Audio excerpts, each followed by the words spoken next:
This is a view from the bridge, official podcast of the Belfast Giants for kingdomofthegiants.com. Today's Tuesday, the 14th of April, 2026. My name is Patrick Smith. I'm joined by the Belfast Giants statistician, Mr. David McJimsey, and the local hockey legend that is Simon Kitchen. Over the next hour or so, we'll be bringing you all the news and views of the Belfast Giants and the Elite Ice Hockey League. You can get us live on X, YouTube, Facebook, and you can download us on demand on all the really good podcast providers. If you're watching in live, drop us a line, drop us a message. We see it coming scrolling down the side of the screen.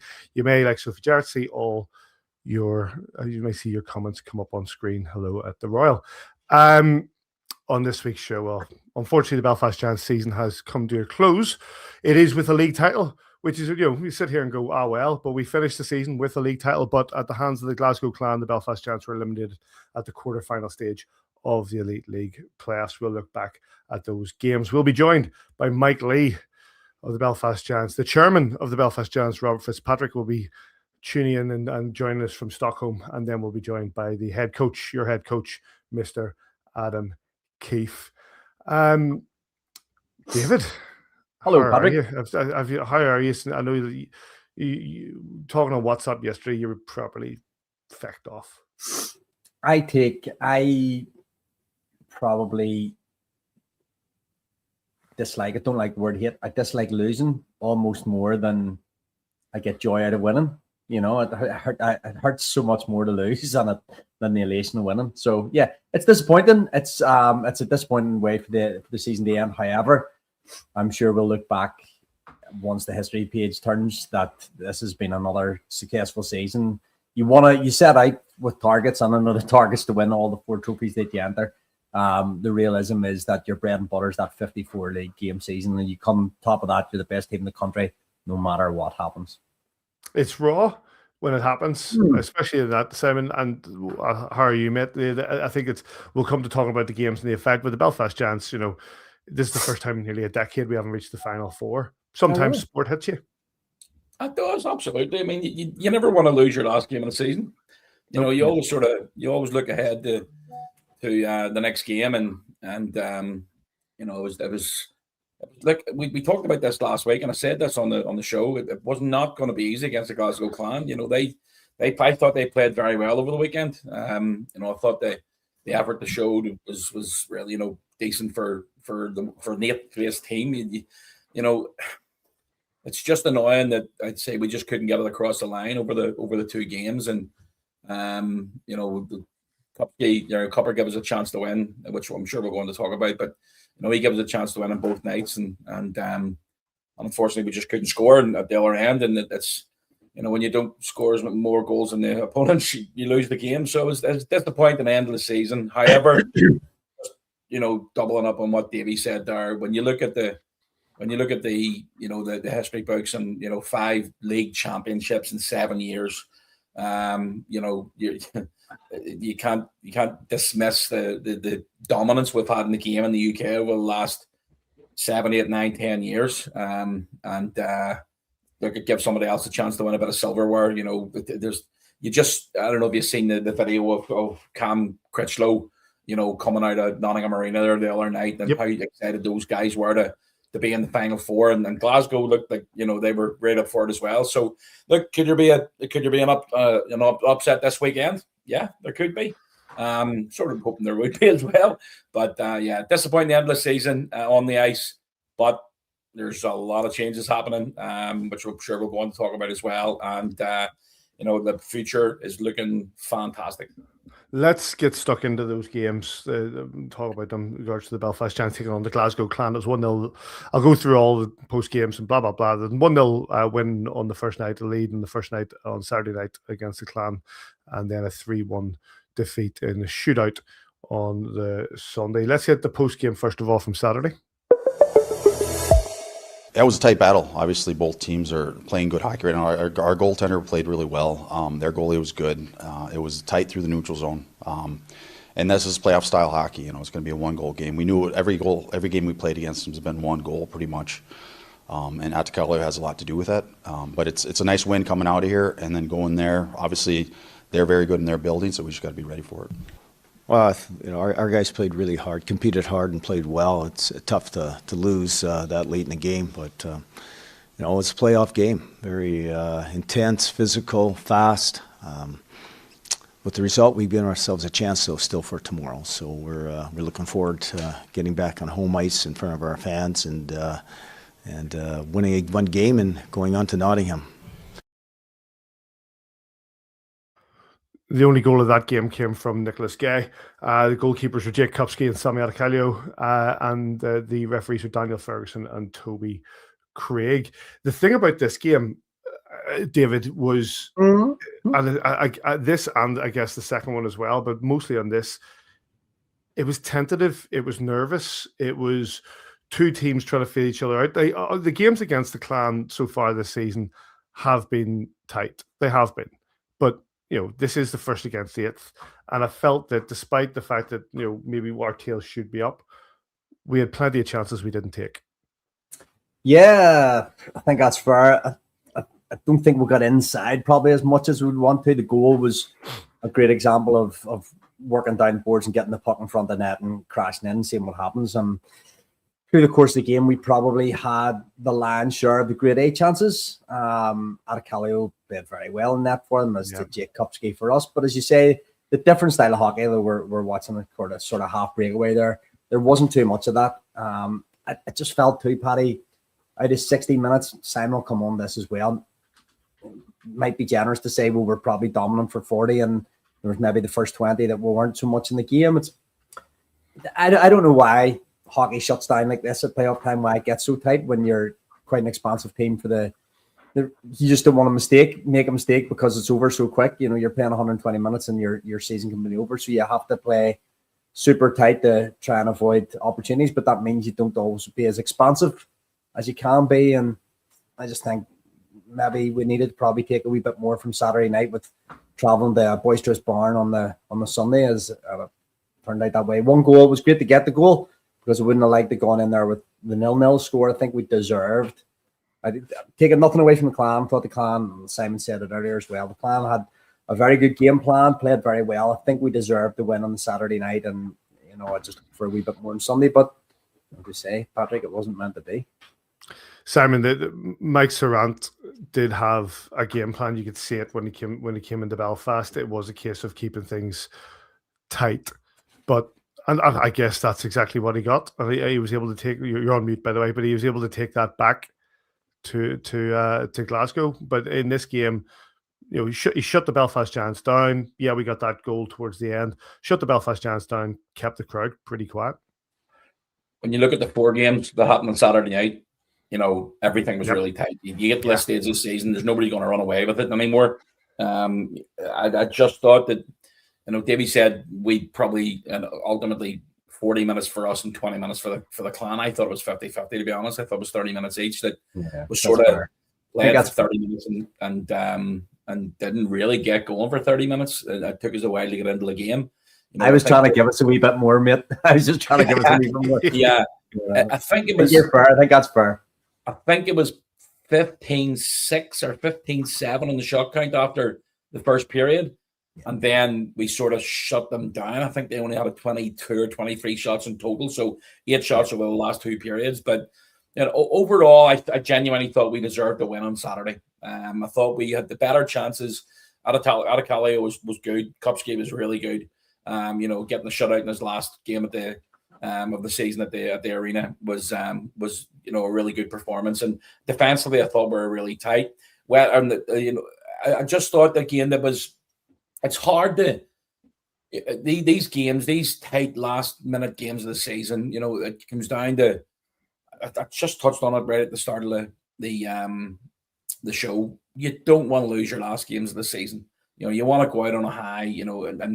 And this home and away games in the quarterfinals. I was talking to Brooksy during the game, and we sort of said, it'd be great to try and get either a 3 or a 5 game series and really get a bit of hit into it. I just think that it's maybe something that the Elite League could look at over the next couple of years and have a chance for a little series, a mini series right at the end of the season to get to the Final Four, or even to just take it to a different level. Go ahead, Davy. Can I jump in on that, Simon? Just when you're talking about that, 1v8 there, where really was the home advantage for finishing first seed there? Now, I'm not talking about that we played playing the second leg away, it went overtime, so they get the extra 5 minutes of their crowd, then penalty shots on a boisterous barn. That's a question. I don't know what the actual reasoning for the selection of it, but if you've got a 3-game series, for example, you're getting proper home advantage there because you're going home away home. But sorry to jump in. Just thinking. No, you're absolutely right. I just feel that when you get to this type of the playoffs format in the UK is as I said, it's been like that for years. I just feel that it needs a bit of a change, and it would be great to see if we could get a mini series at the end of the season. Look, it's been a long year for us. The guys come in the first week of August. They've went through the CHL side of things, went through 54-game league when we came out with 9 points clear at the top of the end of the table. The Challenge Cup was one step too far for us. We just couldn't get up for it against Coventry. We played very well in the semi-finals against us. But I just thought that the weekend was a little bit too far out. We talked about it last week, who's going to go through, and I was nervous just going into this weekend, to be very, very honest. And there's just teams that they want. Everybody wants to beat the Giants. Everybody wants to beat the champions, and you sort of get that little bit extra, from within to take you on to, ultimately a victory over 2 games, and just. Is it fair also, Sam? Is it fair that other teams have maybe that little bit more desperation there to try and close their season out with a silverware? We already have it. Not saying that our boys didn't, put the full effort in, but what I'm saying is other teams just have that maybe extra level of desperation in their pocket that we don't have after winning the league fairly comfortably there. It's now 3 weeks ago. So, we talk about that Doug Christensen? The collective exhale. The collective exhale, that just you take a few boys, just a question. Yeah, no, I agree with that. It's when you win the league, last year went right down to the final minute, ultimately of the regular season. We won it 3 years ago when it was, I think we won it about 3 weeks ago, 3 years ago, wasn't it? And it was difficult to get back up for it again then. Now, luckily enough, we ended up, taking advantage of the Clan that year, and it was Coventry that year we played, and then went on to ultimately win the treble. But it's look, winning. I've said this a million times. Winning is not easy, and if it was easy, everybody would be doing it, and that's not the case. And league. If you had given, I said this to Goody the other day, if you had given me the option at the start of the season to win the league by the end of this year, I would have, and that's the only thing we're getting. I would have absolutely bitten your arm off. Mm-hmm. There's good teams in this league. There's other teams that, you look at it. They look at the way let's say the Saturdays panned out, the games on Saturday, and it was tough. Every game was, one was level. I think the Guildford and Sheffield game was level. The other 2 were 1-goal games, and going into the Sunday, anybody could have won, and ultimately was a couple of shocks. Obviously, Glasgow and Manchester have gone on to the final weekend, and the best of luck to them. But it's not going to be easy against Cardiff and Sheffield. Certainly. I'm sorry, I'm just looking here. I'm trying to remember back to the last time we played the Clan. I remember it being quite tight. It was actually, it was the 2023 year. It was the 2023 year where it was 4-2 at home. And then it went to Glasgow and they won 4-3 at there. So a 2-goal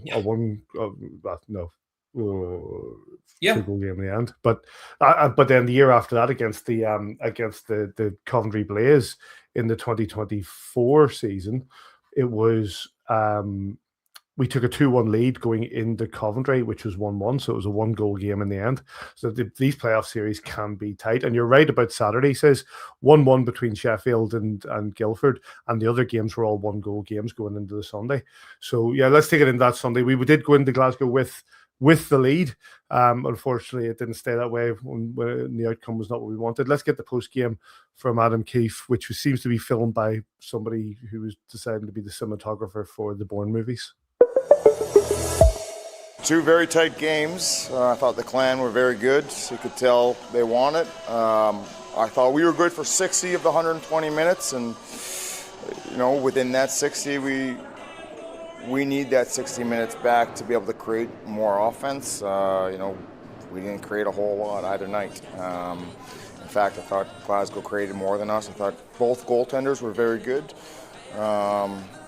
At the end of the day, you got to score more goals, or you get down to a shootout, overtime shootout, to flip of a coin. And so the reality is, if we were better for 120 minutes instead of 60, we'd give ourselves a better chance to get that done and not leave it kind of in the hands of the judges with overtime and a shootout. You get down to a shootout, like I said, it's a coin toss, and we let it get to that point. So there's no one, to point fingers at other than ourselves. We weren't very good for the first 30 minutes of each game. Glasgow was better, and they created more. Cupper gave us a chance in those, and ultimately in the end we didn't create enough offense to get it done. Goals for the Glasgow Clan: Brady Risk, Tristan Langan, and then the shootout winner from Brett Newman. The only goal from the Belfast Giants is from our guest, who's written in the wings. He'll join us in a few minutes. It's Mike Lee.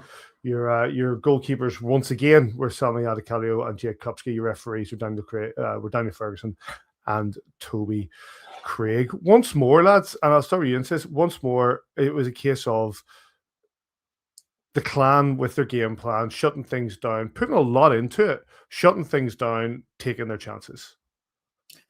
That's what it came down to. It is.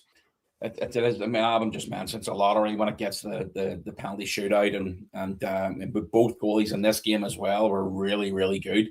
There was a couple of unbelievable saves from Cupper in the second period, I think it was, and we offensively, I just don't think we were as potent as we have been over the last month or 6 weeks, and that's what it comes down to at playoff hockey. It is tighter. You just have to work. You have to work their tail off to get into those areas, and Glasgow did a very good job in not letting us get to the front of the net and get in front of Adicalio. And I think we only got there maybe 3 or 4 times on Saturday night, and obviously got that one goal, a great tip from Nick. And on Sunday, you go a goal down, they level it up in aggregate, and it was just a real tough battle over the weekend, and it was also tough. And we're not an excuses organization. It was on the bench. He never played a minute either over the weekend. He sort of hurt himself against Nottingham a couple of weeks ago, and he hasn't played since. And we only had 3 lines to go with, and it is tough to get the routine going and getting that irregular ice time. And the referees let the game go. Both nights, I thought the referees did a decent job. It was. We talk about it was playoff hockey. It was tough. It was battle the whole way through. And look, we gave it a good shot. We gave it a go, and we just unfortunately turned up, and Glasgow got the bounces and obviously come out with the penalty shootout win. Look, I've mentioned it on numerous occasions. A league title is the big one. That's the one you want to win. Yes, you want to win the other 2, of course you do. But it's league champions for the 5th time in 7 years. That's a phenomenal achievement. Davy, your take on this game? I just don't disagree, Simon. Davy, your take on this game? Where was it that the Clan had their edge? Can I just agree with everything Simon says so we can move on quicker? You can, but I think jump. We'll talk about jump. We'll talk about starting on time a lot, and a lot of teams this season just try to come out of the traps and throw everything they've got at us first 20, 25 minutes and see what sticks. Try and get a lead. Try and stick with their lead. And I think Clan came out, obviously, big home crowd behind them. It's nice to see that the Glasgow people can turn out and fill that place sometimes. So, I'm not being bitterful here, but yeah, they got their lead. Only when there's a rubbish tifo. And yeah, that was tifo. But we just left a bit too much of a hill to climb. And like, this is a debate for another day again. And I know it sounds bitter because you come out in the wrong end of it. These games can't be decided on penalty shots. Seasons can't be ended on penalty shots. It has to just be continuous overtime or whatever it needs to be. Nobody was in a rush home. I don't think anybody was in the arena later that night, so just play, let the boys play, and let it be decided on the ice instead of decided by a lottery, and unfortunately. And that goes for football. It goes for all my sports that I love. Like football, no, I don't agree with penalty shootouts. want the games to be decided on the ice, but that's sort of we go in the next weekend. You know, on the ice. What's up? Football matches to be decided on the ice. That's you know what I mean, Patrick. Don't be getting clever here. Listen, mate, you're not the only one. You're not the only one. I'm talking like when it goes to the final next weekend. It's just continuous 20 minute teas until. So in the same competition, you have different rules, which kind of bugs me a wee bit too. But I'm sounding like I'm better here. I go with what Simon said as well. 5 times league champions since 2019. We'll take that every day. I do, and you know what? Absolutely, I'm a bit bitter about it all, and a bit like they beat up. But I guess that's what sport brings. Sport brings emotions. It brings the highs, it brings the lows, and it brings the bitters. It brings the. And I agree. Go back to what Simon said a minute ago, which a while ago about the 3-game series. Like, it doesn't have to be a 7-game series. It doesn't even have to be a 5-game series. A 3-game series, and of course, we bring this up because we've lost and we're eliminated. Yeah. But I think it's and that's what people. Oh, you're only bringing this up because you're out. Yes, absolutely. But I still think it's a good idea. I still think a 3-game series with home advantage and 2 home games for the higher seed is a much better idea than what we have. 1 home, 1 away does not give home or away advantage. There's just no advantage in a 2-game series. So there's no advantage to finishing 30 points ahead of Glasgow there. No, but we didn't. But also we didn't lose this series or this thing because we played away 2nd game. I saw some people going, but it'd just be interesting. We gave up home advantage for the benefit. I saw we give up a home advantage for the benefit of a Saturday night crowd. That's nonsense because you still play 1 game at home, 1 game away. They had to travel twice. And you still have to play 120 minutes of hockey across 2 rinks. Listen, bottom line. Nottingham lost at home. The Saturday night thing is nonsense. It's Nottingham lost at home. Says Nottingham lost at home on Saturday night. You know what I mean? So it doesn't matter in that respect. But it's but yeah, I think that it's just disappointing given how good we know this team are, how good we know this team have been through the season, to be eliminated by the 8th seed. But that's sport. Listen, let's wrap this up. 3-game series, 3-game series. First one away, 2nd and 3rd, potentially if you need it at home. We used to have a group stage. We used to have a group stage for the playoffs. It was great. Anyway, the highlights from both games, if you want to watch them, I'm sure there are Clan fans who have already watched them. You can get them from Giants TV and Clan TV, both on YouTube. And let's close that and get rid of it before we say any more of it. And let's welcome our first guest of the evening. He scored on Sunday night. He scored a lot this season. He's one of the top point scorers. Not just that, he's the Kingdom of the Giants, the View from the Bridge, most valuable player of the season after over 1,000 people voted for it. Right, 1,000 people voted, and over a quarter of those voted for him. Mike Lee, how you doing, mate? How's it going, guys? Can you hear me? Yes, can hear you. Can you hear me? Yep, I can hear you guys. Thanks for coming on, mate. I'll start with the disappointment of the weekend and your thoughts. Yeah, I mean, I just was hearing you guys talk about it. The aggregate is a little weird system in hockey, and there is no home advantage or away advantage. It's just kind of how it is. And I thought, listening to Kiefer talk about it, like we played good for 60 out of the 120 minutes, but couldn't get it done. And we are league champs and it is the big one, but you kind of always want to finish the year out on a win. So, but, couldn't get it done this year, and, but it was a great season. It was a great season, and you had a great season as well. You sort of not swept the board, but picked up most of those trophies at the end of the season awards. And we run our own MVP every year. We've done it for 25 years now, and you garnered, pipped. JJ came second with 25%, and you came first at 27%. Congratulations. Thanks. You must be happy with the way your season's been. Yeah, it was good. Start of the year, our power play was really good. So, JJ and Kawaguchi got that standing in front, Gazer, putting pucks in the back of net. That kind of got us going, and especially got me going at the beginning of the year. And we kind of just, I think we played like 78 games this year. So, over a stretch of time, you have a good power play, we have a good team, I was going to have success. So, yeah, it was good. Spike, it's been a long, hard season. Like Simon said, the boys came in, some late July, some early August, and straight into games. That CHL was hard, and we came out of a few injuries, and it made for a long winter. But when we got this juggernaut going, like, we were an unstoppable force. We came away with it. Let's be positive on this show tonight. Like, we won the league, and that's the one to win. Mhm. Yeah, the CHL was tough. Playing the 3 switch teams, they were good. But yeah, I mean, we are league champs, and Kiefer, puts emphasis on that, and that it's the big one. And it's hard to be the best team for 54 games of the year, and so that's why I think they make that the league champions.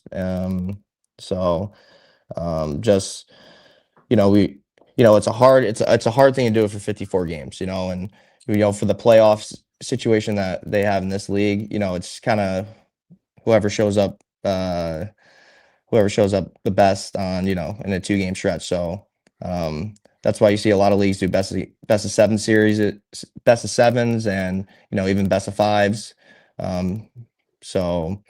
But yeah, league champs.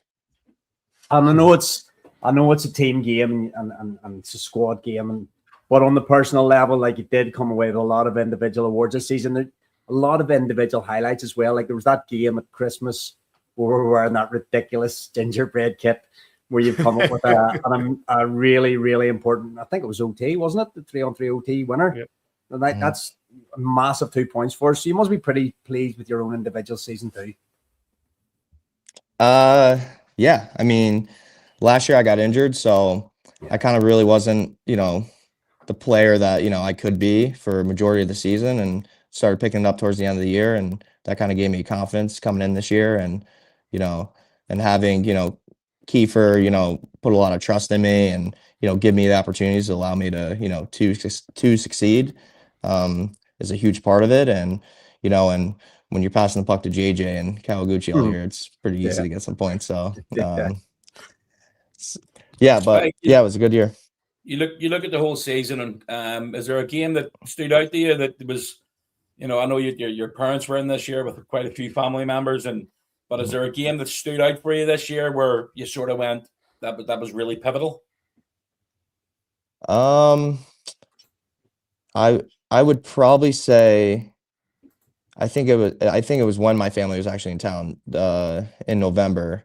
But I think it was like one of the last Challenge Cup games, and I had like, a goal and assist or something. And kind of at that point, we had played enough games to, really see like, what I could do that for the year. And it kind of, once I had a good Challenge Cup and a good start to the league campaign. So once it was like the end of the Challenge Cup and you kind of get going in the league, I kind of felt that like, oh, like, we can keep this going for, another 50 games. So, yeah, I would say right around that time, right when the Challenge Cup ended, the last game, and then right into the league campaign, I would say.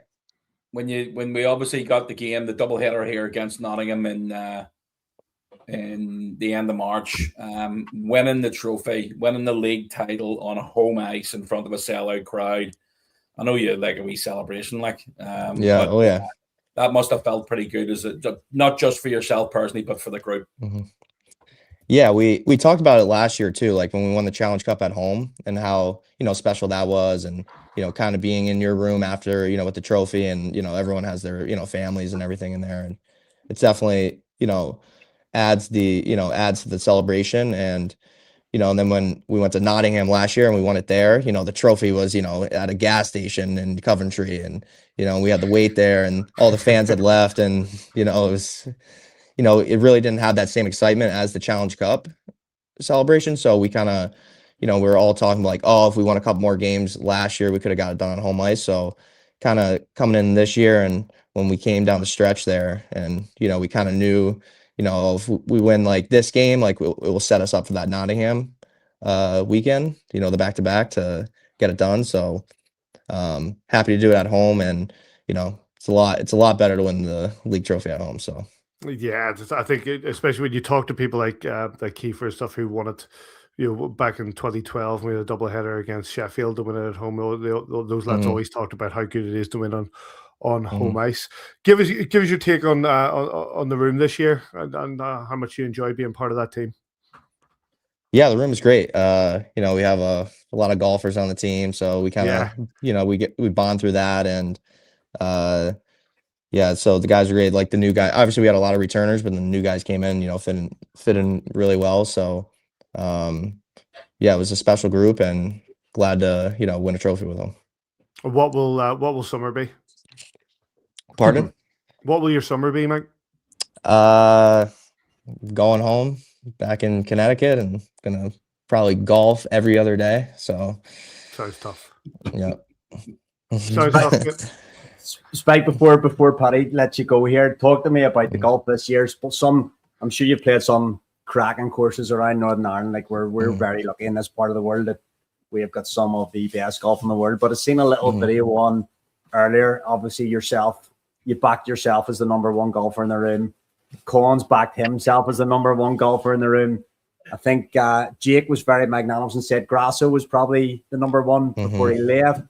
Who is the number one? Wes must talk himself in pretty good as well. What is the real rankings? What's the par ranking? Well, Grasso is definitely the best golfer. He was like a +3.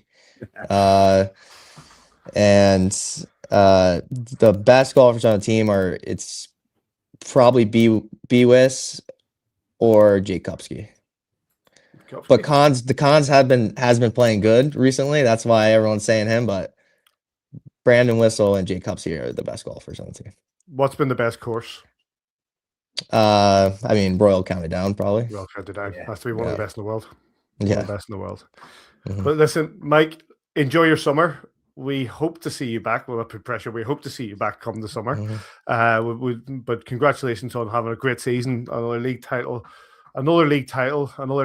winning goal, and congratulations on winning the AVFTB Most Valuable Player Award. Yeah, thanks guys. I appreciate it.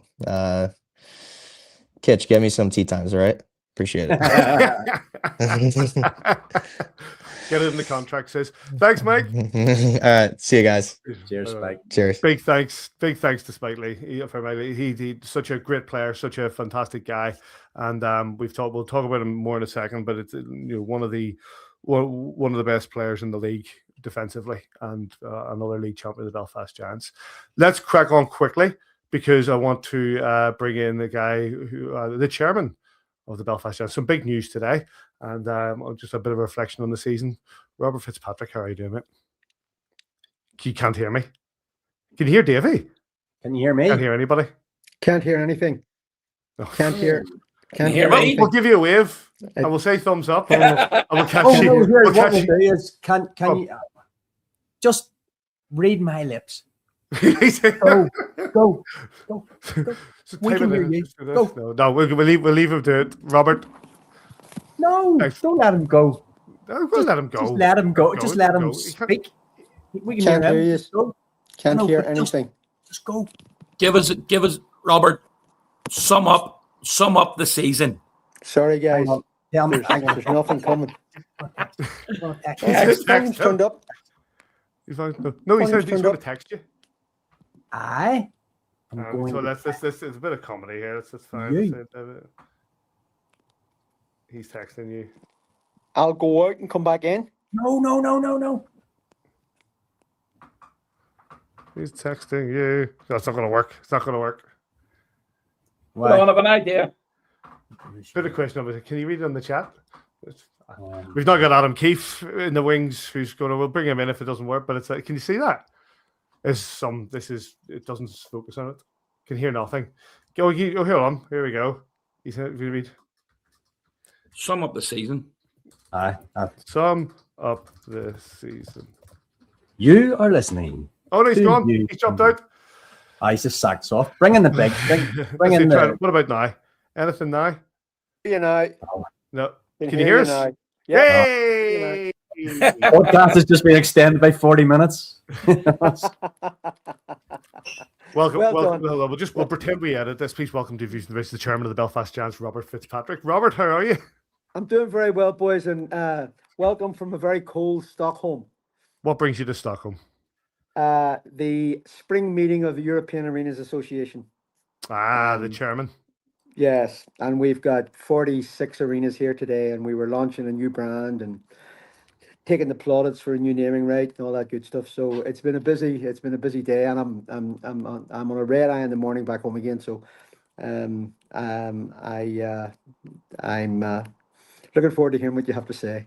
Well, just briefly then, to talk us about, because I don't have a chance to talk to you about that before we get on to the Giants stuff. Talk us about that and your role there, and you must be very proud to be able to hold that role. Well, I mean, the Arenas Association is the most prestigious sort of arena collective in Europe. It's based on a compass process, and you've got collaborations with the Hockey Club Alliance, you've collaborations with the CHL. You've got some fantastic arenas as members with some fantastic hockey clubs as tenants. So it's a continual learning process, Paddy. This year it's been particularly special because we've launched a master's degree in venue business. Today we unveiled a new brand, and going forward will be known as Arenas Europe. And we've a couple of other initiatives coming down the pipeline that will greatly enhance members' opportunity to share stories and swap ideas and generally just network a little bit more in an environment now where technology and learning is at the center of everything we do. And it also gives us an opportunity to meet new people, and people drive our business. So the more that you can meet and the more you can learn from them, the better it is for us all. I think that's sort of learning between to improve the experience of people coming into the arenas, and of course you were able to hold the event, to hold the gathering. Was that late last year or this year? That's right. Yeah, the meeting before last was held in Belfast. Then we went to Valencia. We're in Stockholm, and then we're going to Lyon, and then up to Tampere. So each member takes his rule to host the facility, and it's very good. It's very good. I enjoy it because I have a bit of time on my hands now. I can put a bit of emphasis and a bit of focus into some of the education stuff that I'm interested in, and it works for both parties. So it'll continue for another wee while. Robert, let's take it back to the Belfast Giants here in the season we've had. We've talked. You probably haven't heard in the podcast yet, but we've been talking about, when you line everything up in August, you want to win the league. And yes, while there's rawness and disappointment in the playoff defeat and the way we fell out of the Challenge Cup, number one target was to bring that trophy back to Belfast. And we've done that, and on a sporting level that night against the Nottingham Panthers, can't wait. You can't, we raised another banner, we lifted another piece of silverware, we made another beautiful memory. Yeah, we also Simon will keep me right here. We also sold the arena out 28 times this season. Hockey, whatever claim you might have had that hockey was mainstream in the last couple of seasons, this year's proved it. Adam and his coaching team have put together another team of champions, and whilst nobody enjoys losing a semi-final at home to Coventry, in the same way nobody enjoys getting put out on a shootout. And I tend to agree with you, Davy.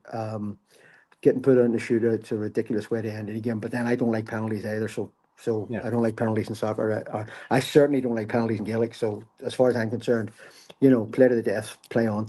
If in the final you do 20 minutes and it's still 0-0 to play another 20 minutes, what the hell are we doing that in the final form? We can't do it in the qualifiers. It doesn't make sense to me.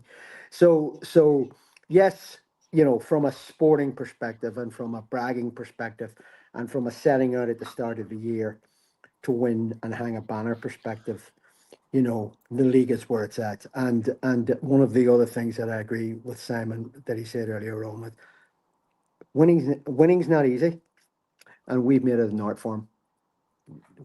We've worked out how to win.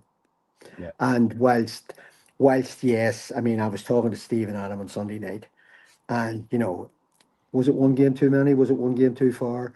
Was it a combination of all sorts of errors and all that? Guys, who cares? See, at the end of the day, the Elite League is all about the league championship.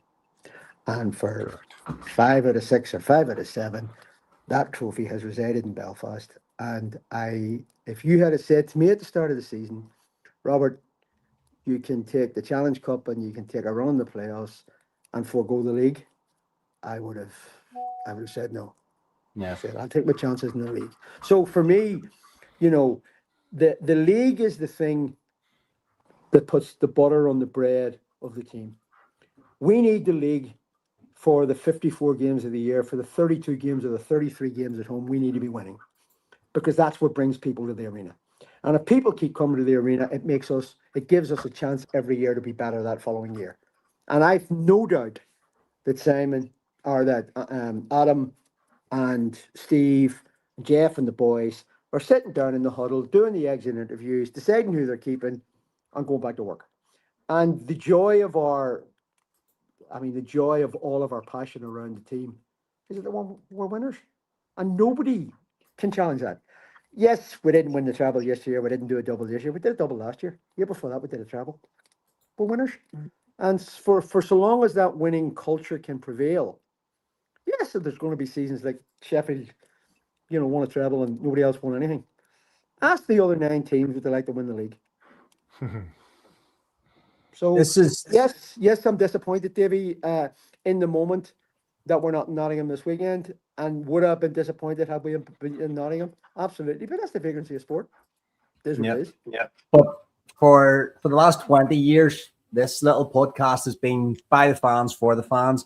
There's hundreds of the fans watching here, Robert, and you noted it. I've got the actual number in front of me. 256,547 people came through the doors of the SSE to watch the Giants this season. I'm sure, as your involvement previously in the trust and now your involvement as the chairman, you've probably got a message for those people that are watching. Huge thank you. You're the lifeblood of the club. If we don't have you, we don't have a club. And we can sell all the fancy sponsorships we like. We can announce naming rights. We can sort of promote the brand across North America. We can put the brand across Europe. We don't have fans. We don't have anything. So it's for you. We set out every year to put a team on the ice that our fans can be proud of. And once again, this year we put a team on the ice that our fans have to be proud of, because enough of them came in numbers to see it. And, will we sit in the laurels? Of course we won't. In the summer, we'll do more work so that when the fans come back next year, it won't be 253,000 next year. It might be 275,000. Who knows? Don't know if you can don't know if you can see the bottom there. Just a message from a fan. Just got our first season ticket. 140-mile trip. We'll be at every game. That's what you're selling to people. You're selling, Davy. You once said to me in one of your 20 when we were first starting this, you once said to me, "Oh dear." You told me about the legend of hanging banners, and that banners had to be hung. No, banners had to be raised. And I took that in the first instance literally and said hung, because you hang curtains, and then you clarified it by saying banners need to be raised. And from that point on, we have raised. I'm not sure. I'm very lucky in that I'm awarded a medal every time we've won, and I just give it to Ellen. I think I have 13 medals in the house. That's not bad. That's not bad. I think I have 7 league medals now. So whilst I enjoy it every bit as much as any fan enjoys it, be under no illusions that all of the passion and work and effort that goes into that team and that club is for the fans. Robert, this is the bit that I absolutely love about you. You're not allowed to say it, but you hate everybody else as much as I hate them. You're right. As in the other 9 teams. And it is. And look, I know, especially since I've sort of came, as you put it, when we spoke back in 2020, I think it was, when I've come inside the circle and seen, I knew much of what was going to happen inside the circle anyway, but being in there and seeing the workload that not just the ice team, the players, the coaching staff, but everybody behind the scenes, from the ops team right the whole way through to the physios, the massage people, everybody that's involved, all our office staff, the directors, and everybody is now fully bought into the Giants. And that stemmed from the trust back 13 years ago now that you took the decision to bring the Giants on board. And since then, yes, there was a lot of success before then, but since then I think it's fair to say it has taken it to a new level. And Simon, let's be very clear why that has happened. That has happened because our fans put their hands in their pockets every year to buy season tickets, and then every week to buy match tickets. And there is a direct correlation between the success that we've had on the ice and the number of pints that we sell, and the number of jerseys that we sell, and the number of pizzas that we sell, that allow us every year to come back with an elevation in the offer. I 13 years ago said that we would become an ice hockey arena where music was played, and we've done that. When you look, sorry, go ahead. And because we're now known the world over as this phenomenon in sport, where we have one rink, you know, we're now able to trade in that. But what's actually happening is, and you say, I mean, you make a very, very valid point. We're getting to the stage now where we don't really need to even say that anymore, because the mainstream is so mainstream that the fans are looking after us now. We looked after the fans. We invested the money. We put in the wings. We bought the TVs. We're going to do it again this summer. We're going to elevate it again. So there'll be new screens and new ribbons and all that sort of things going on, so that the fan experience becomes the number one achievement for the team next year will be satisfying the fans. Now, I still hold firm. We've got maybe possibly, I don't know, a third of the people are die-hard hockey fans, die-hard, live and die on the result. A third of them are hockey fans that now understand the game and understand what it means to be a Giants fan. And a third of them are safe family entertainment people who know they're coming for a spectacle. And even the work, Simon, you've done with the season ticket holders and how that has grown over the last 5 years exponentially. Good people, good things happen when good people come together. And we have an incredible group of good people, including you, including Paddy, including Davy, an incredible group of good people. The most important photograph that was taken over the last 4 weeks when we won the league, the most important photograph that was taken on the ice on Saturday night after the first game. And it was the Volunteers. Volunteers. I thought that was an absolutely brilliant photograph. It was the most important photograph we could take, because those are the people that make the whole thing beat. Those are the people that basically give up their Saturdays and their Sundays and their Fridays and their Tuesdays. Look at the effort that was put in on the Sunday painting the ice and the names that were going to the ice. So I don't take any of that lightly, guys. I never will take any of that lightly. When we look at the what's the word for it? When we look at the way the hockey now is enveloped in Belfast, the Friendship Four, the Friendship Series, they've already hosted the World Championship back in 2017. We've got 3 ice coming up now, which will be the first event of the new O2. And literally, when you look at everything that's happened again, and you know, looking forward to November 26th, and you've got University of Connecticut, you've got Providence College coming back, Colgate coming back, and then you've got Minnesota Duluth coming in for the Friendship Series again this year. Yeah. The futures, I said it earlier on, the future that we have ahead of us is just fantastic. Well, Steve and I are going out to the Combine again in Florida Sunday week, and we've said to anybody that will listen, we want Denver and Penn State. You know, the Boston College tapes have now been sealed for 75 years, so they've lost their excuse. Why can't they come? I mean, look, I set out, the promise that I made at the time was that we would take every step that we could to try and make sure that ice hockey got mainstream. We've done that in spades. We are the envy of most European clubs now because of what we've done with the Friendship Four and because of the access we get. This three ice thing has just happened in Innsbruck under the guise of the IIHF, yes. And it was a tremendous success. So we're going to have exactly the same impact with our summer ice. And let's be honest, lads, summer ice in June. It's another little staple. The next big event that's happening in the city after three ice is the Fla. You know, 800,000 people, right? And they're going to be talking about the Giants. O2 is another brick in the wall. O2 will transform the way the Giants are even seen now. because Yeah. they're likely going to be in a plain jersey with just one brand. Such is the power of that brand. So there are so many constituent parts working now. But I come back to what Davy said. If we don't have the fans, we don't have a club. Just briefly, and give us, obviously in your previous role as CEO, you know exactly the work that goes into bringing in sponsors, and obviously Paul's doing a fantastic job now as CEO for the last year in the role that you previously had, and bringing in and the involvement of O2, not just with the Odyssey, with the arena, but with the Belfast Giants. Okay. That announcement today is massive. Well, Paddy, you know as well as I do, that didn't happen last month or the month before that. No, it didn't. Work started in that 5 years ago, right?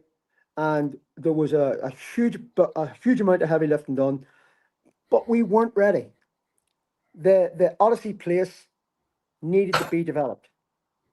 W5 needed to be stabilized. The arena and ice, it was the start of the Keefe era.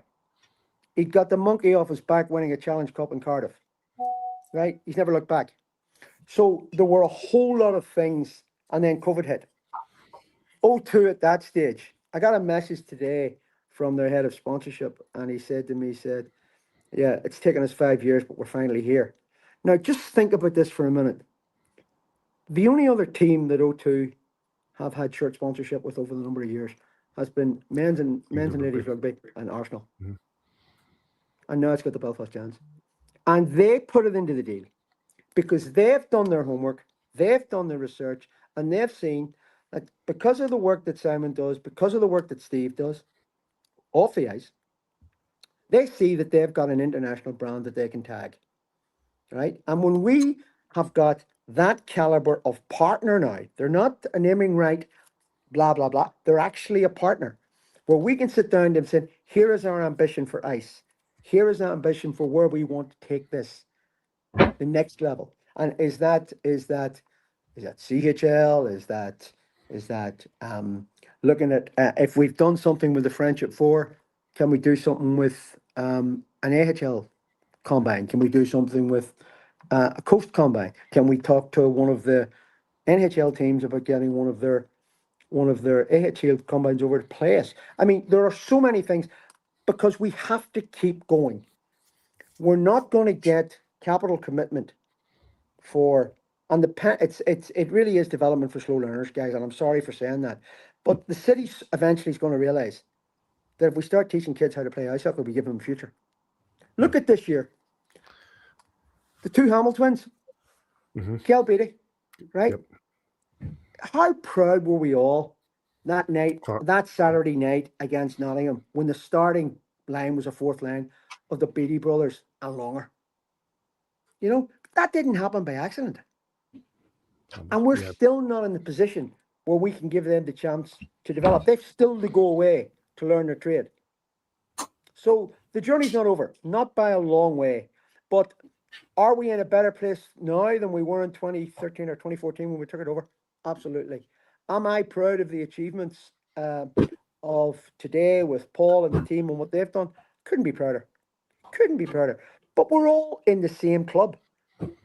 And whether it's the chairman or the sponsorship director or the sponsorship meter or the official podcast, we're all the same. And that's what makes us, none of us are as strong as all of us. And that's what makes us winners. Robert, as always, we appreciate your time. I know it's getting late there in Stockholm. We appreciate your time. Another great season for the Belfast Giants. And as you say, the future is no doubt incredibly bright. We'll catch up with you no time soon over the summer. And thanks, boys. Take it easy. Take care. Thanks a million. Big thanks, as always, to Robert Fitzpatrick, the chairman of the Belfast Giants. Let's crack on. A man who's been waiting in the wings for quite a while to have a chat with us. We appreciate him doing so. Another league title for him. He's won them as a player and many as a coach. We welcome back to View from the Bridge, Adam Keefe. How are you doing, Coach? Not bad, guys. How are we doing? Doing very well. Disappointed for the weekend. Give us your take. Yeah, obviously disappointing.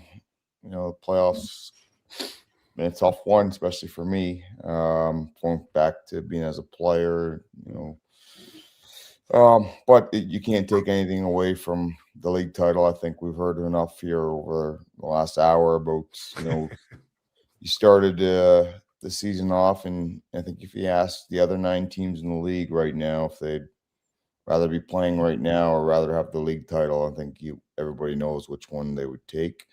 That doesn't take away the sting from the weekend. Certainly, we wanted to get to Nottingham. I think it's a really cool weekend for everybody involved, and I feel, personally feel, we let fans down that are going there, and it's unfortunate. But I also wanted the new players and the returning players to get another crack at it again in Nottingham, and we fell short. It's disappointing, but like you say, a few days go by and the sting wears off a little bit, and you can look back on this year. And I always tell the players, the difference between a winning season and a losing season is you get to look back and remember the moments that set you on your path, or the big, the 4-0 comeback in Coventry. That's 2 big points there, and you get to look back at those moments and have some fond memories there. The difference is when you lose, you look back at the ones that you gave away those 2 points, and so it's nice to be on the other side of that, where you look back at some of the turning points in the year, and you look at I think we won the league, I think in the end by 7 points, if I'm correct, maybe 9. 7 or 9. 9. Yeah, so that's 4.5 games. Yep. I mean, so you can look back and figure out where we got those 4.5 games. But one of the things I said to the players there before the playoffs started was, when it's all said and done, this will be one of my favorite leagues, because they managed to knock off the 3 challenging teams consecutively, in 4-week span at the end of the year. And that's, if we don't split versus Cardiff, and we don't go into Sheffield and win both, and we don't win both against Nottingham, it's a much different finish to the year, that's for sure. And to do it in that fashion and then win it on home ice, it was pretty cool. I remember interviewing you a long time ago and asking about the favorite times and the favorite times as a player. And one of the things you always highlighted, you and a lot of your teammates from that time, was winning the league on home ice that weekend against Sheffield. And we hadn't done it since until this season. So how does it compare being a coach this time? Yeah, I mean, it's different when you're a coach for sure. But I mean, every championship has its own, I guess, memories with it. But I mean, there's certainly no better way than to win it on home ice in front of your fans, and also with everybody involved, the off-ice staff, the volunteers, the fans, players, wives, girlfriends, families, kids. I think some of the players had their parents in town. Just luckily, there was that weekend that they had picked to travel, right? And those make for memories that'll last a lifetime. And I think that it's really important that we enjoy those moments, because you really only get that night, maybe the day after, to really soak it all up, and then the hangover wears off, and it's back to trying to prepare for the playoffs, right? So things happen quickly, so it's really important that we enjoy the moment, and we certainly did. It was a great night as a group, and then the players really deserve that. The fans deserve that. Everybody involved deserved it, and it does take an army to get it done, and certainly the guys did it in good fashion this year. Adam, I don't have a question as such, just something that you've said there about it takes an army to get it done, and all those guys that went into the trenches from sort of August onwards need a general, and I think we're very lucky to have Adam Keefe in charge of this battalion, because I think what you've achieved over this year especially, but over the last number of years, is something that whenever your career's over and you look back, it should be something that we're very proud as a city to have you represent us. That's all I'll say on that. I appreciate that, Davey. I mean, like I said, I'm very fortunate I talked to a lot of coaches and people around involved with UK hockey and within the elite league itself. And I recognize how fortunate I am to be involved in such a good organization, good people. And I'm very fortunate to get to stand behind the bench that they gave me that responsibility all those years ago. Like I said, I always joke around. It was because I was no good on the ice that they couldn't get rid of me, so they had to put me behind the bench. And like I said, I was fortunate that year that I had great teammates from the year before to help me along the way because, I had really no idea how to coach. I had to learn on my feet. Obviously, relied heavily on my ex-teammates and my brother and just still trying to find my way, if I'm honest. I'm not perfect, but I do understand what it takes to win in this league. And, it's not easy, that's for sure. I think that sometimes we as an organization may start to think it's easy because of the last little bit, but it's not lost on me that it's extremely hard to win. And losing the cup and losing the playoffs like we did here is it's further proof that it's not easy to win. But that work rate and that culture that you have established there, because it is the Adam Keefe culture that, this is established now. When these guys come in and know how important those first 6 weeks of the season are for the Challenge Cup. If you want to win the Challenge Cup and you want to win at home ice, you've got to be winning games in Dundee. Why is it important to win in Dundee on a Sunday in September? Because you want to win in March in your own building. That culture that you have built, that work you talk about, not very self-effacing. It's not the Adam Keefe show, but win on Saturday night against, or it might have been Friday night because we'll play Friday, Saturday, Sunday. We'll won Friday night and win the league, and the boys are out partying 9 o'clock the next morning. You're sending messages, right? This is what the team's going to be. Everybody else is in bed. You're up working. The Sunday morning, we're away to Manchester. You're on the laptop before anybody's up out of bed. And a lot of this is down to the culture that you have created at this club. Oh, I mean, I got here, the culture was in pretty good nick, and if I'm completely honest, I thought Todd and Doug and the crew that was here were built before me. I came in and embraced it. Yeah. And I'd say winning, we won that year. We lost the next year. Nottingham won the treble that year. I thought we were the second best team that year when Nottingham won the treble. So that was a disappointing year. Then the third year we win in February. Lose the cup, lose the playoffs in overtime, I believe, that year. And then we did have a drought of winning, but I thought in their most recent winning years, we've learned how to win. We've learned it's not easy to win, but we've learned what it takes to win. And I think that as long as we continue to kind of humble ourselves, not get ahead of ourselves and think it's going to be easy and continue to work for it, we're going to give ourselves a good chance every year. And that's all we really can ask for, right? Like, I heard you ask Spike a question earlier about, when did you know that this team had it, and certainly we were a good team. Even, it wasn't great for us in Switzerland, but the home games in Champions League were, we knew we had something there. And then you come out of that and you come into the league and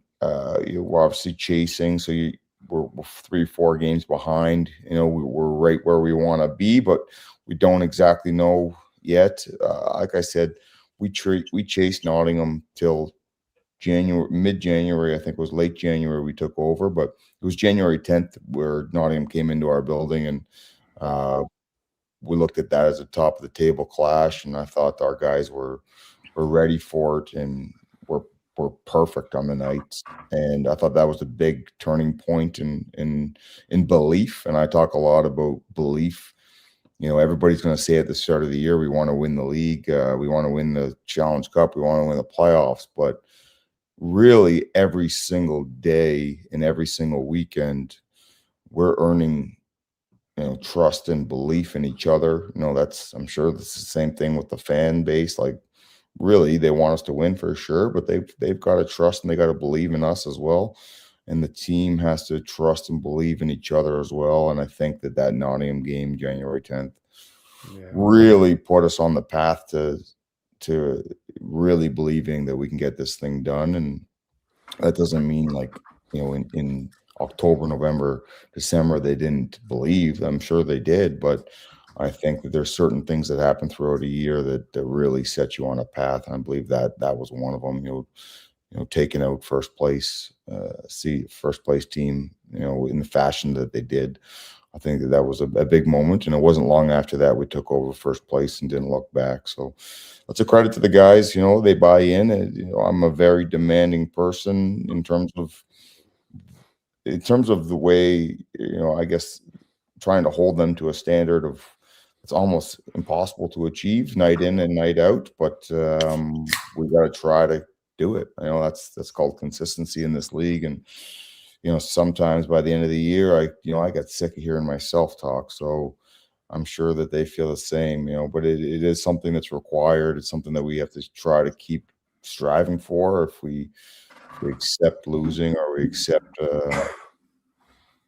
subpar efforts, or just something that's, we don't consider our standard, then we're probably not going to win that year. So it's important that I don't fall, or accept anything less, and the players don't either. And like I said, for the most part this year, we were very good, and they earned it in a great fashion in terms of knocking off the three teams that were challenging. And yes, we fell short in the playoffs and the cup, and the reality is the playoffs and the cup are very hard to win as well. Part of that is because they are one-off games, and in these types of situations where you're going into a weekend or just a simple one-off game, anything can happen, and you have to be extremely focused and detailed in those moments, and also get some luck. That's the reality of it. In the league, it's slightly different, right? You have a longer say, and it is a longer grind for sure, because it requires focus and all those things I just talked about for 54 games. And clearly, you have a bad spell in October, November. If we look at Glasgow as a whole, Glasgow in the last 25 games is 5th place in the league. I believe Coventry was 2nd or 3rd in the last 25 games.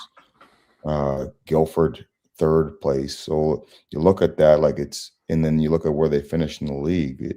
There's spells in the league where they didn't have a great month or so, and that's all it takes. So in order to accomplish the league, it's in every game, it's in every weekend, it's month to month, and it's not just about being focused and being good and holding yourself to standards. You also have to have some luck, and you got to stay healthy, and you got to fight off all the stuff that can happen in the season. And like I said, our guys did that. They overcome a lot of adversity. I think people forget about the Champions League in terms of the roster that we had in that. I mean, if we would have said we were going to Switzerland with Davy Phillips and Gal Beatty and those guys were playing, and they were playing minutes in Champions Hockey League against very good teams, we wouldn't have expected that at the start of the year. So, for the guys to come out of that and then put together and finish first seed in the cup after a tough start to it, and then roll that into the league,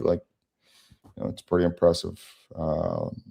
Obviously, we won all three, and that's something that we'll have to evaluate again over the course of the summer. Is where can we get better to accomplish all three? That's the ultimate goal, right? The league is the big one, but we want all three, and we want to do better in the Champions League. We want to continuously get better. So that's where we're left now. Is we have to evaluate and try to become better.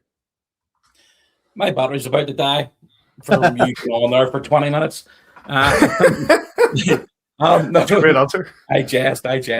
Adam, I get a front row seat to see it. I mean, you talk about your demanding coach, you're demanding off the ice as well with regards to because of the passion and you're a winner and you want to win. You just touched on evaluating where we are now and what we need to do to get better next year. And those 1% that Steve talked about and you talk about, are vitally important. However, rest is important as well. What's your plans for the summer? I know you'll still take your laptop every single day and you'll work when you're away on holiday, but what's your plans for the next few weeks to get a bit of R&R? Well, obviously, I got some things to wrap up with the team. We're not completely done. We're obviously expected to be practicing, this week and playing. So, I'll have to meet with all the players, kind of exit meetings, and discuss, this year and next year, and see where everybody's head's at. And then there'll be lots of meetings with Steve and Jeff and the coaching staff to determine, who's staying, who would we like to bring in, and what areas do we need to improve? That's the reality. Is we were a good team this year. We won the league, but we feel we need to improve. The goal is to win all three. We fell short, and we need to improve next year, and we need to evaluate and identify what areas those are, and then we have to try and go and fill those spots. I think that sometimes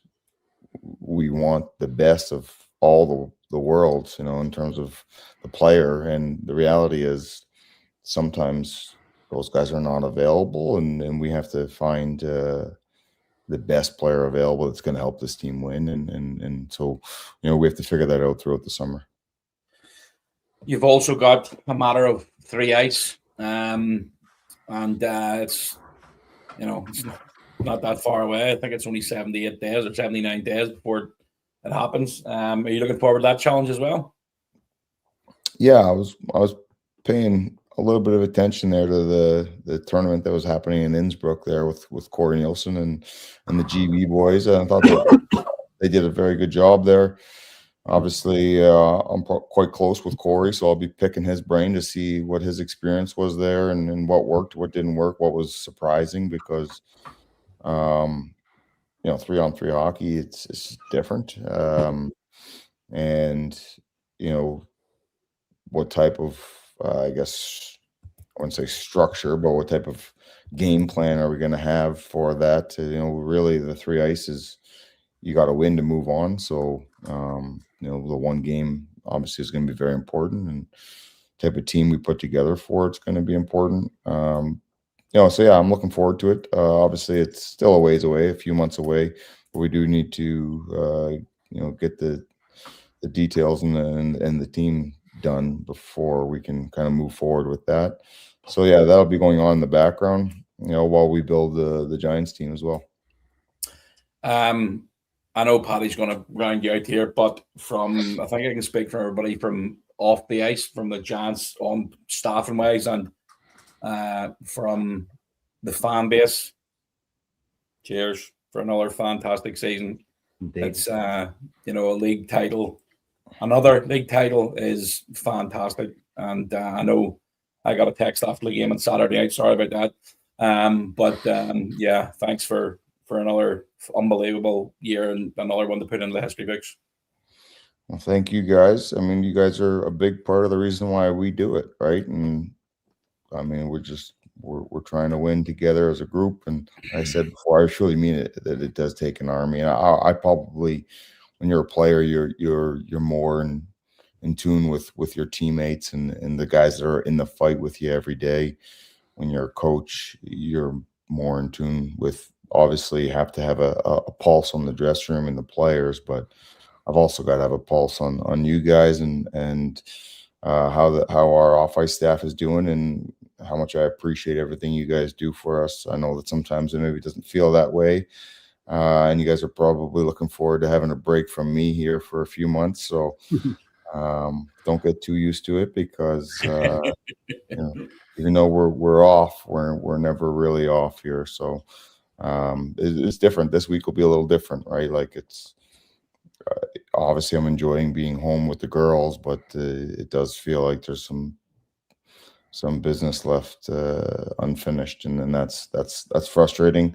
Like I said, that'll be part of the evaluation and trying to identify where I went wrong, where the team went wrong, where we can improve, where I can improve, because clearly we weren't good enough to get it done in the playoffs, and that's frustrating. So for me, I never want to take anything away from the boys because I know how hard it is to win the league, and I would say that the league is the main one, and this Challenge Cup and the playoffs are kind of little side ventures you're trying to get done along the way, and it's kind of the truth, right? The league requires an 8-month focus, and the guys, you can't take that away from them. They're league champions, and like I said at the start of this interview, if you'd ask 9 other teams in this league which trophy they'd prefer, I know that everybody's going to say the league one. So we're no different, and I'd say that if we'd won the playoffs or the cup and hadn't won the league. So all that being said, no excuses. Glasgow was very good. They made it extremely difficult on us. Obviously Manchester is on a pretty good run. They seem like they have great team spirit right now. Critchlow's done a great job there. Mike Sarant's done a great job in Glasgow, and obviously Aaron Fox and Sheffield know how to win, and Tomo and Cardiff know how to win. It should be a good weekend of hockey. I probably won't watch it, but I'm sure it'll be a good weekend of hockey nonetheless. But I'll probably be cutting the grass or something. Well, there it is. There's the league title, the summit, another league title for the Belfast Giants, Adam. And like I say, I'm not going to add more than what Simon has said. We appreciate everything you do for our organization. We appreciate the highs that you've given us. Sometimes, unfortunately, they do come with the lows, but that's sport at the best of times. And no doubt, as we said to Robert earlier on, the future is no doubt bright. We appreciate you as well coming on so many times to the View from the Bridge through the year and chatting to us and fronting up as the coach. It is very much appreciated, not just by us, but we see it from the people who get in contact us through the season. So thank you. No problem, guys. Thanks for everything you guys do for us. And like I said, you get to gloat as the Elite League champs here for the summer anyway. So we wouldn't do that, mate. We wouldn't do that. Listen, thanks, buddy. Cheers. Thanks, Alan.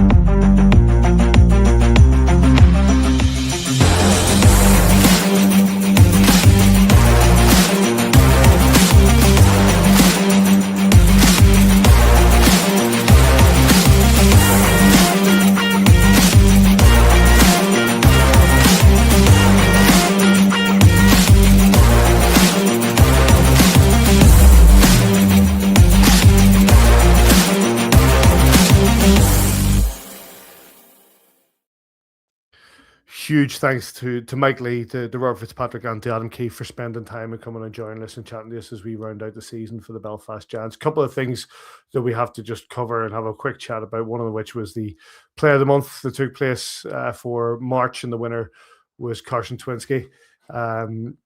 He got presented with the award after the game against the Clan. He was presented the award by Erin and by Aoife. And he was Carson Twinsky. We spoke there about, Adam spoke about the players that he brings in, and sometimes you get the right player, and then you go looking for players. Carson Twinsky is one of those players, Davy, that we looked for, we got, and really made a difference on the ice coming down the stretch for that league title. Yeah, big physical body. If I'm right, Carson took a shot. He blocked a shot back in Guildford. Missed a few weeks, putting his sacrifice in his body for it. Was Carson, was it, sis? Yeah, I think so. I damaged his foot and missed a number of games. So that's, that was late in the game, blocking a shot to keep us up. A big body goes in there, a lot of hits, a lot of blocks, did simple thing, came up with some big goals as well down the stretch. Good in the power play. A lot to like about Carson. A nice big fella too. So, it's been nice. He came in just about Christmas, Simon, just to bang on. Or the week after Christmas. It was the 12th of December, yeah. I came in just before Christmas, and those kind of guys that are willing to sacrifice even that kind of part of their life where they're without a team or whatever, and they could probably had 2 more weeks off and had Christmas at home, but he wanted to get in and get started. There's a lot to like about Carson's game, and I'm pleased to see him picking up the Player of the Month there. Simon? Yeah, look, that game against Nottingham a few weeks ago, he blocked 3 shots and 1 shift, as Davey said. It's just, that's you sacrifice your body, you get the respect of your teammates, and it's one thing that I remember from that winning weekend. And he scored some big goals for us down the stretch as well. Mm-hmm. So it's look, there was quite a number of people. I mean, we mentioned 4 there with Copper, Goody, and Boo Boo, and when you look at those 4 guys, you probably could have picked another 4 easily enough, maybe even 5 or 6 that would have been up for Player of the Month. So yeah, congratulations to them. It's it's a nice wee accolade to have, and yeah, another one we'll have to add to the. When we eventually get everything updated on the bottom of the trophy. That's a summer job for me. I'm going to ask Paddy to open the first. I've got the full list for you, mate, and I will send you the full list. The money, mate. Yeah. Just show me the money. The base of the trophy is probably going to be about that size now. Got it all worked out, brother. Got it all worked out. Can you remember who the first winner was? I can. Simon Mighton, but he presented it. Yeah. Am I right? He presented it outside a bakery just across the road. Yes. By a man who used to sell cushions. DJR. David Rutherford was the first winner of the year. And yeah, it was. And the Bittersweet Player Award. Fully expect a text from Mark Brooks now with a picture of one. But yeah, congratulations to Karsten Nowinski, who runs out the season with alongside his league winners medal with the final Everything the Ridge Player of the Month award. A couple of things I just want to just wrap up. One of the things is the fantastic event, Simon, that took place on the Sunday, which was the Paint the Ice. Big thanks to Neil Whiteside for sending this video. Do you know what? And we'll show the final thing once we get to the end of it. What a day! Like let's take it outside of like the disappointment of the weekend overall. This day seemed to be just a wonderful thing for the fans. And all the time that I've been involved with the Belfast Giants, this is right up there. Forget about the trophies and forget about winning and stuff like that. But from a fan's perspective and looking at other things that we can do, this is absolutely up there with one of the best things we've ever done. We've seen it happen in North America. We've been talking about it for a couple of years. We just, with the availability of the ice, we just couldn't get the right date to get it done. And thankfully this year we managed to get the available day before Rick Astley was on last night. And then there's a gig again tonight. There's a day off tomorrow. There's an event on Thursday.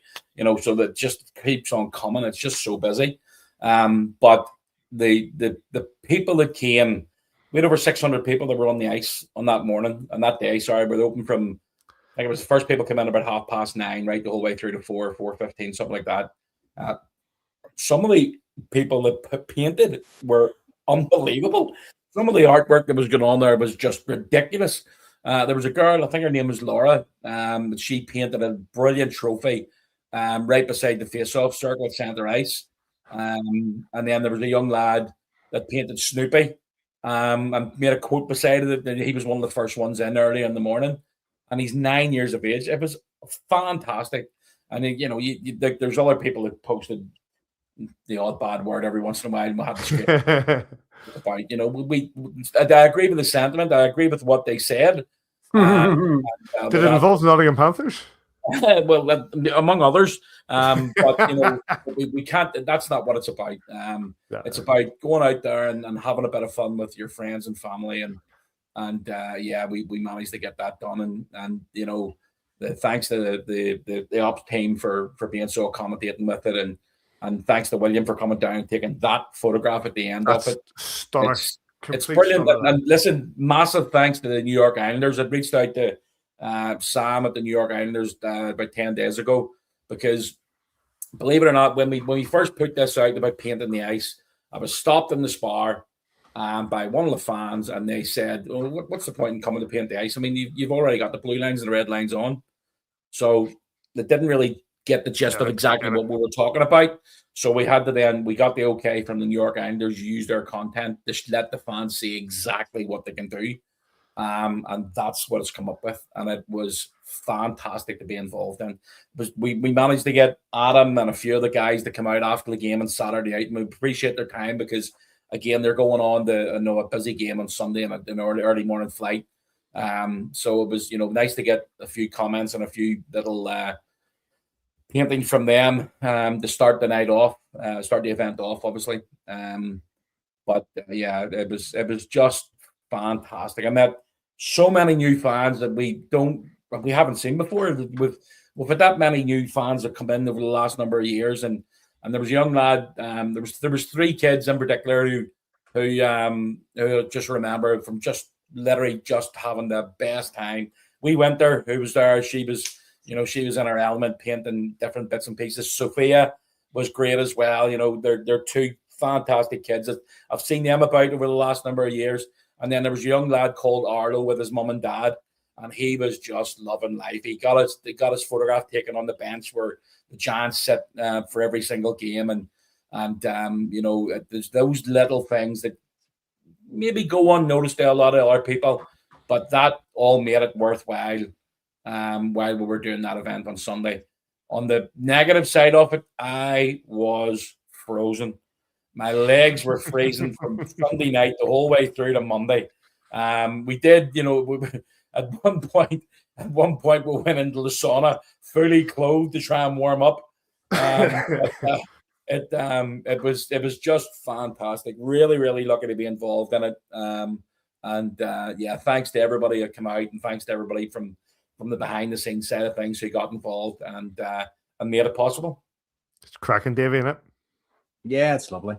I'd probably just, if I'd have got the chance, I'd have probably just had a 26-10-02 NFNF. I would have just been. We got the AVFTB on there with 20 years anyway. We did. I appreciate that very much.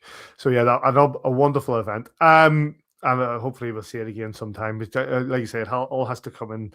All the stars have to align with regards to getting the ice and the availability and whatever. But it's great that was on, and the feedback from it has been phenomenal as well. You can just see that. Obviously, there are a final 4 that are traveling to Nottingham this weekend to take part in the semi-finals and the final. I know that the answer is from the 2 is like couldn't care less. What I do want to say is that we did pick our final 4s last week. I did remember to pick them, and the only person to get them right, Daniel Tedesco, nailed it. Sheffield, Manchester, Cardiff, and his own Glasgow Clan. The rest of us, obviously. I got 2. You got 1. I got 1 Manchester. Sis got 1. Cardiff, Manchester. Sorry, Sis got Cardiff. Yeah, I got 1, and Marty got 2.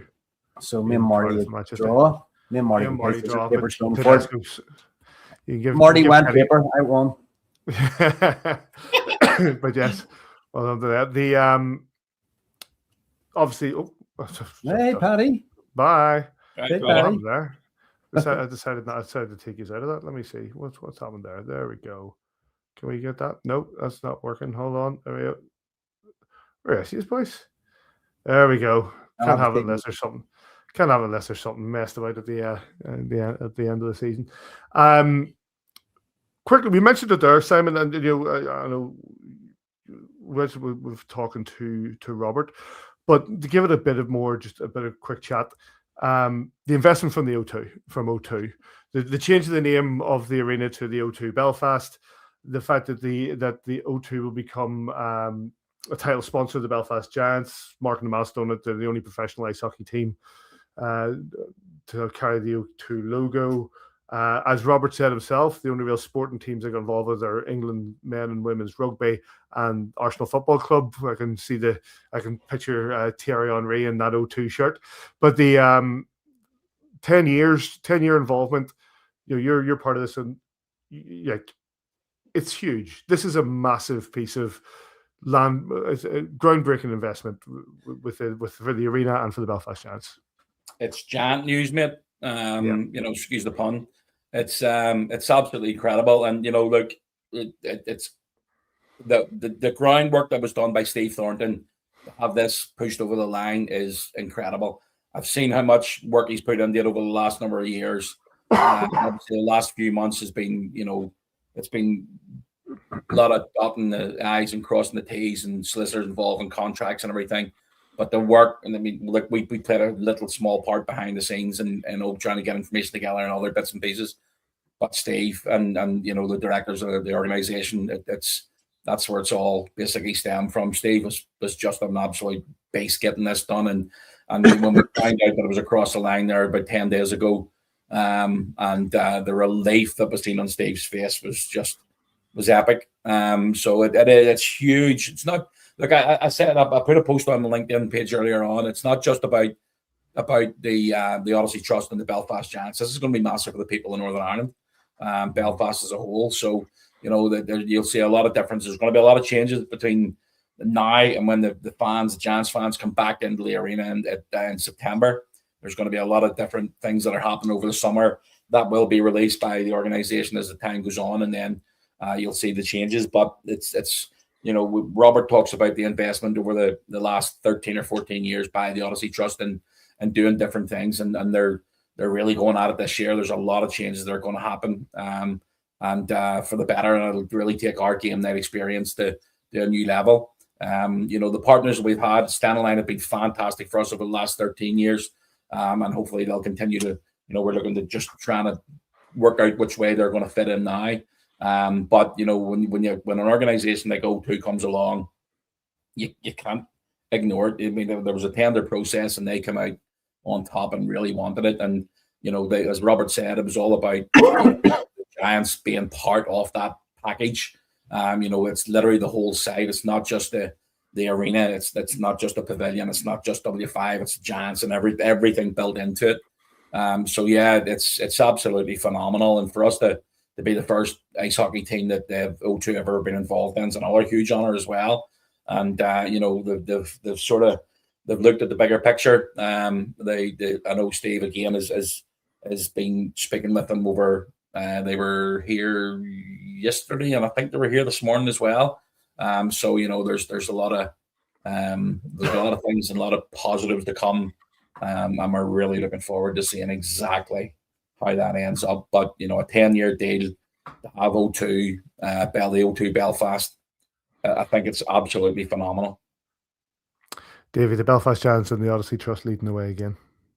Yeah, it was interesting, Robert, just to illuminate the fact that England's women's men rugby team, Arsenal, and the Belfast Giants are sort of, in that umbrella now, or in that basket now. So, you got to love Belfast Giants fans. When I seen this announced this morning, the very first comment was by somebody who went, "Hope to sort the Wi-Fi out." It's like somebody's always on the ball, but it's just another step forward for the Belfast Giants, just to help us keep winning. And Adam, he's mentioned to us afterwards there, we're so used to winning as an organization. We didn't even mention that in winning this league, we've gone back to back. We haven't even won one league. We've won two in a row. 88 games or 108 games, and we're champions twice in a row, and that's phenomenal. And just tip your cap again to his leadership and his backroom staff of George and Jeff and Stewie and everybody that does stuff for the organisation there that puts that team out in the ice for us to go and cheer on. Last question, boys. I don't know. You're gonna say you don't care, but I want a name. Who wins on Sunday? I go first, says. Yeah. I can absolutely guarantee you I will find out who wins when you text me on Sunday night. I have zero interest in the playoff weekend if we're not involved in it. None whatsoever. Text me on Sunday night, let me know. Mate, I've been plenty of playoffs where we've been beat, and I've been almost back to Bristol before the finals over. No interest. Last year when we were on the boat, me and Taff were on the boat. You're both during the final? So we both did early, so no interest. We were on the Liverpool boat with our feet up whenever the final whistle went. So that's it. Let me know how it goes. That's a no comment from David. Simon, are you following that as well, or do you have a name you think you're going to win it? I think it's going to be Cardiff. I agree. I think it's going to be Cardiff. They've come in with really good form. I mean, I'm Sunday. What's happening Sunday? I can tell you what's not happening. It'll not be on my TV on Sunday. I've sort of switched off from sport. Spurs are crap. They're getting relegated. The Giants they're done for the season. The Leafs are done for the season. So I'm going to start. I'm going to pick the golf clubs out of like the shed, and I'm hoping to have 18 holes on Sunday.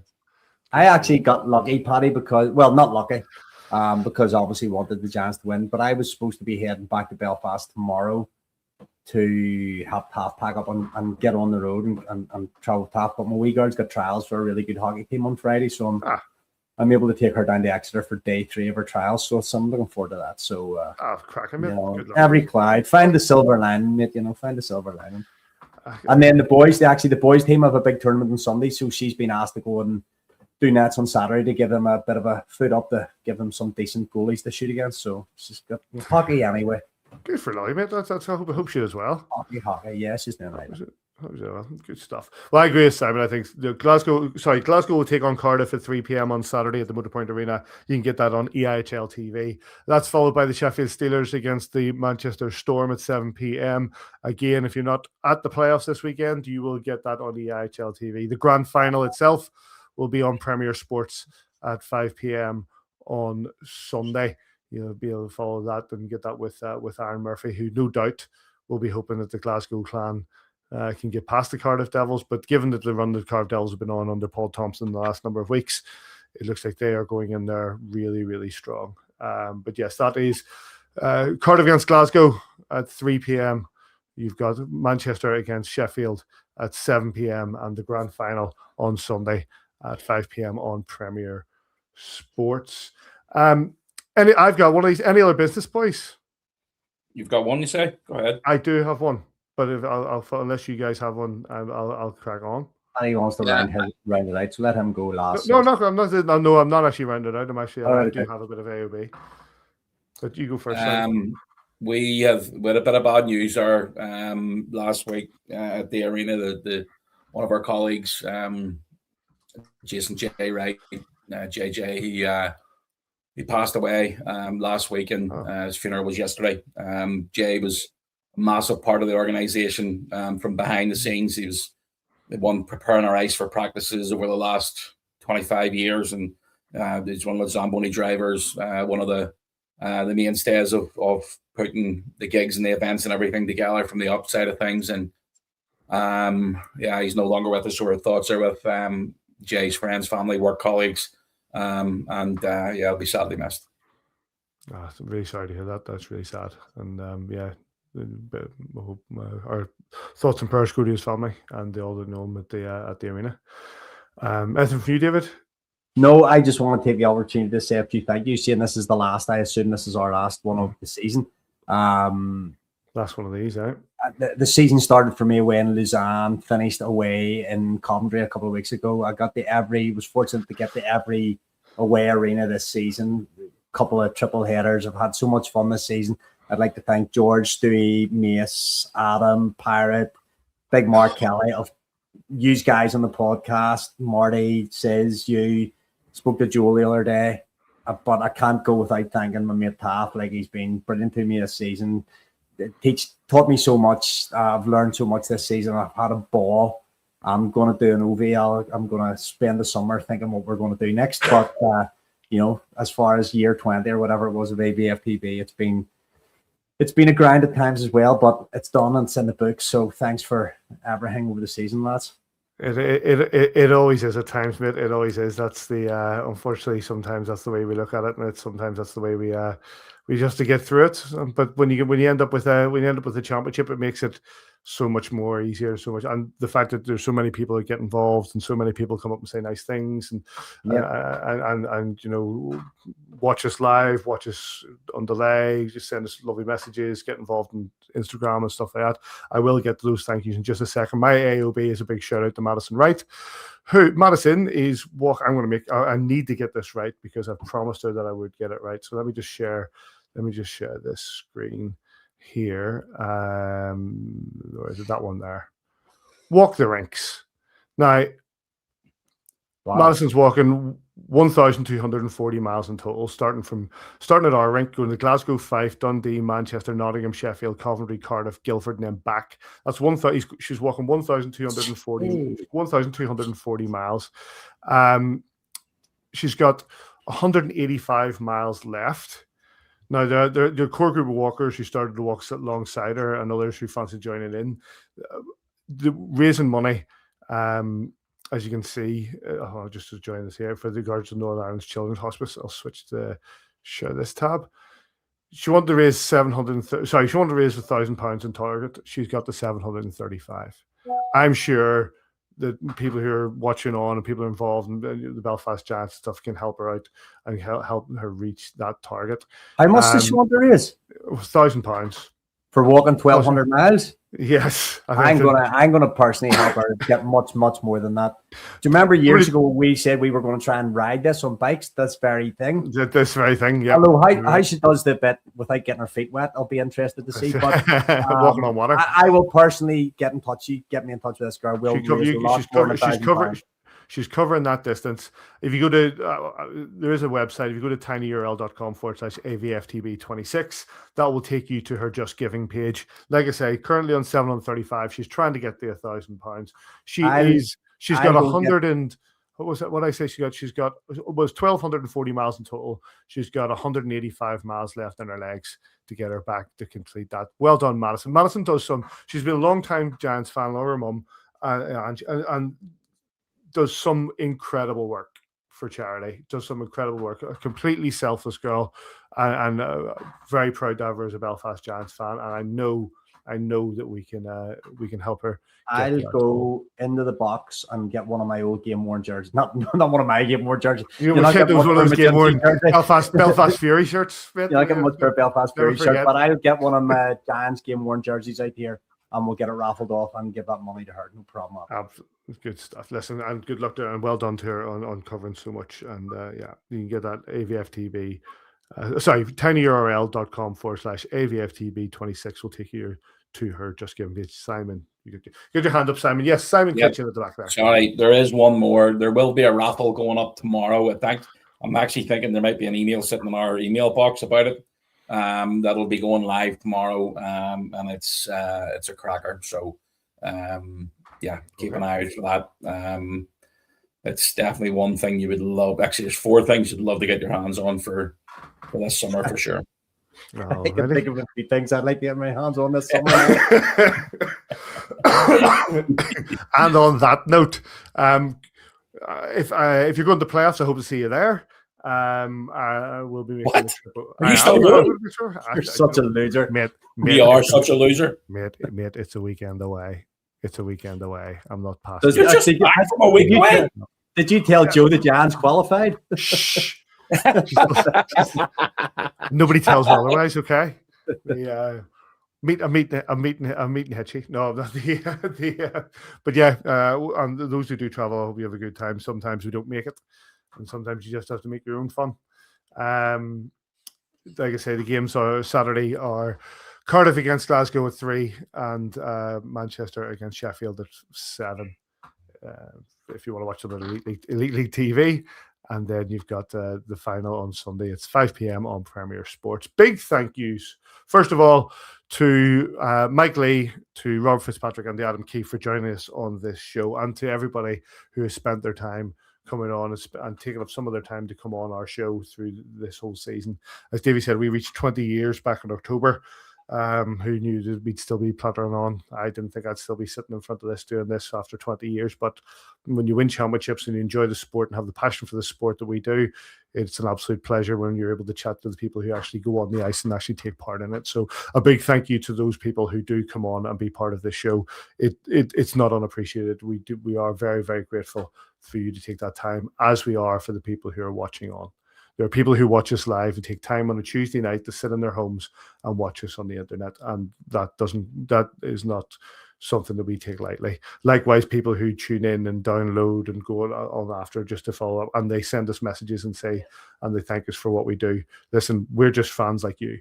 We're just fans of the Belfast Giants, fans of this sport, and we just enjoy it. We enjoy watching this team. It's made if you're going to do that, Davey, I'll do that. Yeah, just made easier. Well, just gloat for 1 minute here, like it's made easier when you're able to when you get champions, like the Belfast Giants have been back-to-back champions.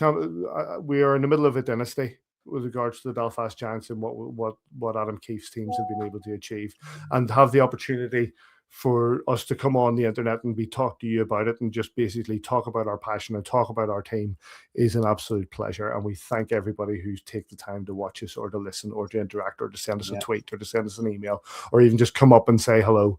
We do appreciate it. Like I say, we're just fans like you. So thank you for that. Thank you to you two boys, as always. Thank you to Stevie Boucher. Thank you to Gareth Martin, all who took the time this year to come on and be part of our show. It didn't work out for the playoffs. We still have the league championship. It's going to be a hell of a summer. Good to see you, boys. And wherever you are over the summer, we hope you enjoy it. And we'll catch you here next time on A View from the Bridge.